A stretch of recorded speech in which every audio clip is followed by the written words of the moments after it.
Hi friends, welcome to housewife hobbies YouTube channel. ಈ ವಿಡಿಯೋದಲ್ಲಿ ನಾನಿವತ್ತು ನಿಮಗೆ ಸಿಂಗಲ್ ಕ್ರೋಶ ಹೇಗೆ ಹಾಕೋದು ಅನ್ನೋದನ್ನು ಮಾತ್ರ ತೋರಿಸ್ಕೊಟ್ಟಿದ್ದೀನಿ. ನಾವು ಕ್ರೋಶ ಕುಚ್ಚು ಡಿಸೈನ್ ಹಾಕ್ತೀವಿ ಅಂತಂದರೆ ಮೇಯ್ನಾಗಿ chain stitch, single crochet, double crochet, triple ಕ್ರೋಶನೇ ಬರೋದು.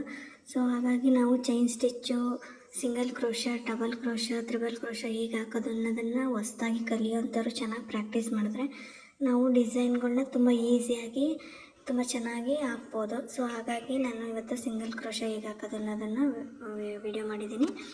ಸೊ ನೋಡಿ ಇಷ್ಟ ಆದರೆ ಒಂದು ಲೈಕ್ ಮಾಡಿ, ಶೇರ್ ಮಾಡಿ, ಹಾಗೆ ವಿಡಿಯೋ ಹೇಗೆ ಅನ್ನಿಸ್ತು ಅನ್ನೋದ್ರ ಬಗ್ಗೆ ಒಂದು ಕಮೆಂಟ್ ಮಾಡಿ. ತುಂಬ ಈಸಿಯಾಗಿದೆ, ಆರಾಮಾಗಿ ಹಾಕ್ಬೋದು. ಒಂದು ಸಲ ನಾವು single crochet, double crochet, triple crochet ಕಲ್ತ್ಕೊಂಡ್ರೆ ನಾವು ಆರ್ಚ್ ಮಾಡೋದಾಗಲಿ, ಸ್ಲ್ಯಾಂಟಿಂಗ್ ಆರ್ಚ್ ಆಗಲಿ, ಯಾವುದೇ ರೀತಿ ನಾವು ಕುಚ್ಚು ಡಿಸೈನ್ ಮಾಡ್ತೀವಿ ಅಂತಂದ್ರೂ ಇದೇ double crochet, triple crochet, single crochet ಇವೇ ಬರೋದು. ಸೊ ಹಾಗಾಗಿ ನಾವು ಅದನ್ನು ಚೆನ್ನಾಗಿ ಪ್ರಾಕ್ಟೀಸ್ ಮಾಡಿದ್ರೆ ಮುಂದೆ ನಾವು ಡಿಸೈನು ಚೆನ್ನಾಗಿ ಹಾಕ್ಬೋದು. Thank you.